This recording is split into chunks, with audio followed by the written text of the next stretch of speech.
बिस्मिल्लाहिर्रहमानिर्रहीम। अस्सलामु अलैकुम वरहमतुल्लाहि वबरकातुहू। जी नाज़रीन, आज हम फिर एक नए सबक के साथ आपकी खिदमत में हाजिर हैं। तो सबक शुरू करने से पहले पिछले सबक को थोड़ा सा दोहरा लेते हैं। पिछले सबक में हमने ये पढ़ा था कि फ़ेल माजी के कितने सीगे और कौन कौन से हैं। मुकम्मल 14 सीगे बताए गए थे और याद करने के लिए कहा गया था। फिर ये भी बताया था कि कौन से गायब के हैं, कौन से हाजिर के हैं, कौन से मुज़क्कर के हैं और कौन से मुअन्नस के हैं। तो आज के लेसन में हम कोशिश करेंगे उन तमाम सीगों की अलामात जान ली जाएं, ताकि जब कोई भी सीगा हमारी आंखों के सामने आए तो हमें फ़ौरन से पता चले ये सीगा वाहिद मुज़क्कर गायब है या आया कि जमा मुअन्नस गायब है, ताकि हम सही से उसको ट्रांसलेट कर सकें, उसका तर्जमा कर सकें। तो जी नाज़रीन, वाइट बोर्ड पे मैंने पहले से सीगे लिख रखे हैं। तो फ़अला, फ़अला, फ़अलू, तो ये आप देखेंगे कि ये 3 मुज़क्कर गायब के सीगे हैं। तो जो अलामात, आप इसको नोटबुक पे जो है वो इसको अपना नोट कर लीजिए। तो तस्निया से शुरू होगी अलामात, तस्निया मुज़क्कर गायब से। तो तस्निया मुज़क्कर गायब जो फ़ेल माजी का सीगा होगा, तस्निया मुज़क्कर गायब, उसकी अलामत ये होगी, उसकी निशानी ये होगी कि उसके आखिर में अलिफ आएगा। अलिफ तस्निया मुज़क्कर गायब की अलामत है, लिख लीजिए। लफ्ज़ के आखिर में अलिफ, लफ्ज़ के आखिर में वाव, ये जमा मुज़क्कर गायब की अलामत है। वाव, लफ्ज़ के आखिर में वाव का आना, जैसे नासारू, फ़अलू, क़ातलू, सामिऊ, बसरू, हाफिज़ू, इस तरह लफ्ज़ के आखिर में वाव आ जाना, ये जमा मुज़क्कर गायब की अलामत है। उसके बाद ता साकिन आ जाना, यानी ऐसी ता जिस पर ना ज़बर हो, ना ज़ेर हो, ना पेश हो, बल्कि उस पर जज़्म हो, सुकून की अलामत, जैसे फ़अलत। तो फ़ेल क्या, किसी भी लफ्ज़ के आखिर में, फ़ेल के आखिर में ताए साकिना आ जाना, यह वाहिद मुअन्नस गायब की अलामत है। उसके बाद लफ्ज़ के आखिर में ता अलिफ ता अगर आ जाए, जैसे ये है फ़अलता, तो ता अलिफ ता अगर किसी फ़ेल के आखिर में आएगा तो ये तस्निया मुअन्नस गायब की अलामत होगी। ये सारी चीज़ें लिख लेंगे तो आपको बाद में याद भी रहेंगी और याद करने में आसानी भी होगी और फ़ायदा होगा। उसके बाद है जी फ़अलना, ये आखिर पे नून ज़बर ना। किसी भी लफ्ज़ के आखिर में नून ज़बर ना का आना जमा मुअन्नस गायब की अलामत है। नून ज़बर ना, नून ज़बर ना, ना ये जो लफ्ज़ है ना, ये किसी भी लफ्ज़ फ़ेल के आखिर में आएगा तो ये जमा मुअन्नस गायब की अलामत बनेगा। उसके बाद ये ता ज़बर ता, ता और उसके ऊपर फ़तहा, ये वाहिद मुज़क्कर गायब की अलामत है। उसके बाद ता के बाद तुमा, अगर किसी फ़ेल के आखिर में तुमा आ जाता है, जैसे नसर तुमा, कतल तुमा, फतह तुमा, ठीक है ना जी, दखल तुमा, तो किसी वर्ड के आखिर में तुमा आ जाए तो ये 2 फ़ेल हैं, उनकी अलामतें बनती हैं, वो आ जाएगा नीचे। तो तुमा एक तो तस्निया मुज़क्कर हाजिर की अलामत है, लिख लीजिए, तुमा तस्निया मुज़क्कर हाजिर की अलामत है।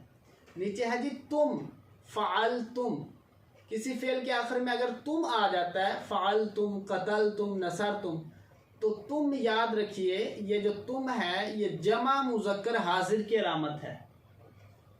और इसके बाद है ती, ता ज़ेर ती, जैसे फ़अलती, तो ता ज़ेर ती लिखिए, ती वाहिद मुअन्नस हाजिर की अलामत है।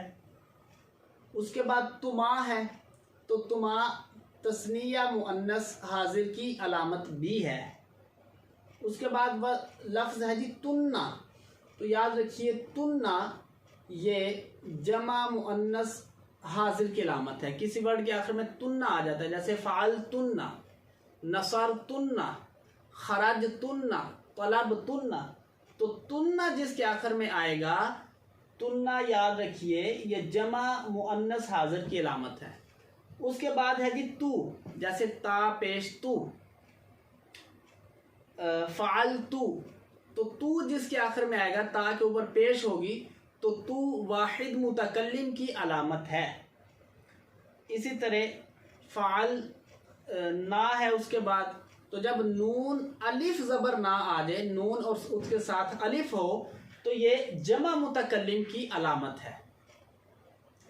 नून और उसके साथ, पहले मैंने बताया था नून ज़बर ना वो जमा मुअन्नस गायब की अलामत थी।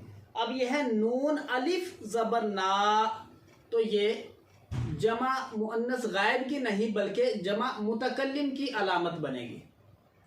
अगर आपने अच्छे से ये अलामात समझ ली हैं और इनको लिख लिया है, तो अब चलते हैं इनके तर्जमा की तरफ कि वाहिद मुज़क्कर गायब का तर्जमा क्या होगा, वाहिद मुअन्नस गायब का तर्जमा क्या होगा, वाहिद मुज़क्कर हाजिर का तर्जमा क्या होगा। तो आइए, सबसे पहले था फ़अला, एक अलामत रह गई इसकी। मैंने अलामत शुरू करवाई थी तस्निया से, मैंने लिखवाया था अलिफ तस्निया की अलामत है। तो अब याद रखिए, आप सोच समझ रहे होंगे, आपके जहन में ये सवाल उभर रहा होगा भी फ़अला जो है ये किस चीज़ की अलामत है, ये तो सीगा वाहिद मुज़क्कर गायब है, इसमें क्या अलामत पाई जा रही है इसकी, हमें कैसे पता चलेगा कि ये सीगा वाहिद मुज़क्कर गायब है। बाकी जितने भी सीगे हैं उनमें तो अलामात है ना, मतलब अलिफ आएगा तो आखिर में अलिफ आएगा, आपको पता चल जाएगा तस्निया मुज़क्कर गायब।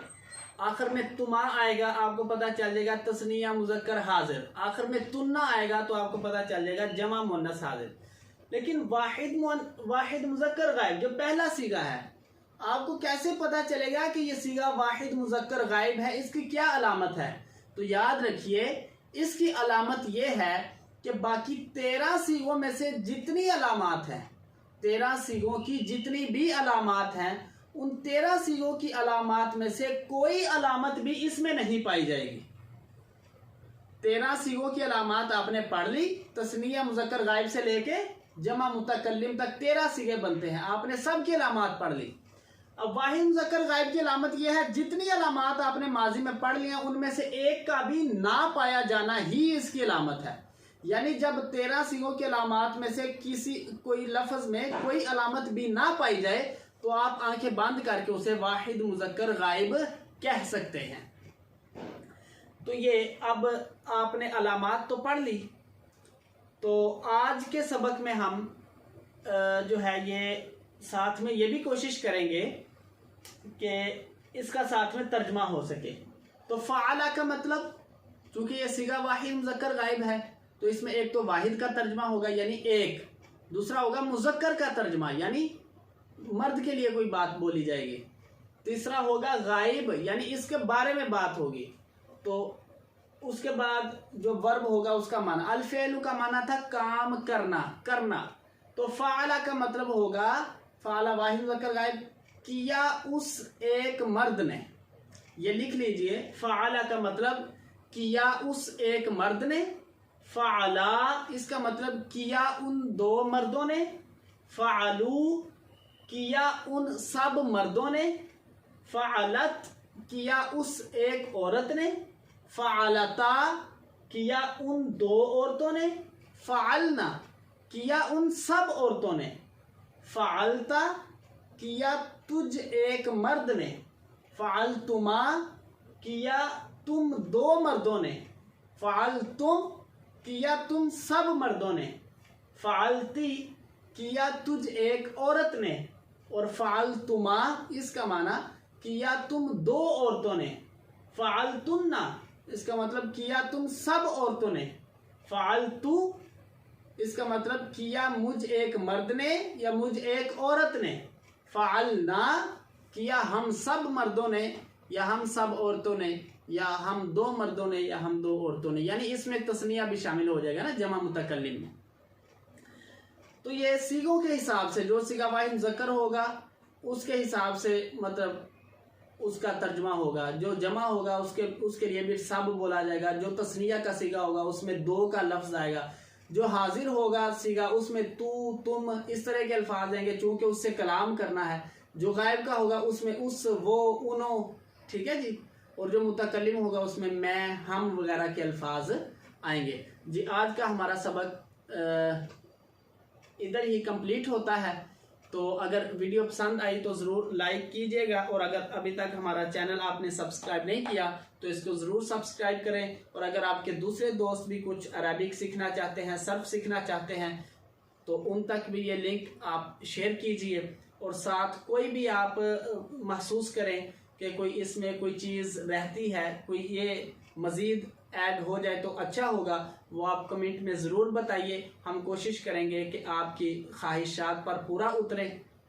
और साथ में अगर आप कोई समझते हैं कि किसी इस्लामिक हवाला से इस मौजू पर बात होनी चाहिए तो वो भी आप कमेंट में बता सकते हैं। हम कोशिश करेंगे कि उस पर भी जो है वो कोई ना कोई वीडियो हम शूट कर सकें। तो अगले सबक तक के लिए इजाज़त दीजिए। और अगर ये बात मुझे याद आ गई कि ये अगर आपको वीडियो समझ ना आई हो तो हमारी पिछली वीडियोस आप देख लें।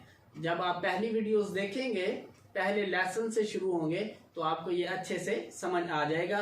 और इसके जो पहले सबक हैं 1, 2, 3 जो वीडियोस हैं, पहला लेक्चर, दूसरा और तीसरा लेक्चर, उसका डिस्क्रिप्शन में लिंक भी डाल दिया जाएगा। और मज़ीद मैं फिर कह रहा हूँ, अगर कोई बात आपको लग रही हो कि ये ऐसे नहीं ऐसे होना चाहिए था तो कमेंट में ज़रूर बताइए। और उसके बाद अगर कोई आप ये भी समझ रहे हो कि किसी मौजू पर, इस मौजू पर बहस होनी चाहिए, तो वो भी आप कमेंट में बता सकते हैं, उस पर भी हम ज़रूर वीडियो बनाएंगे। अगले सबक तक के लिए इजाज़त चाहता हूँ। वस्सलामु अलैकुम वरहमतुल्लाहि वबरकातुहू।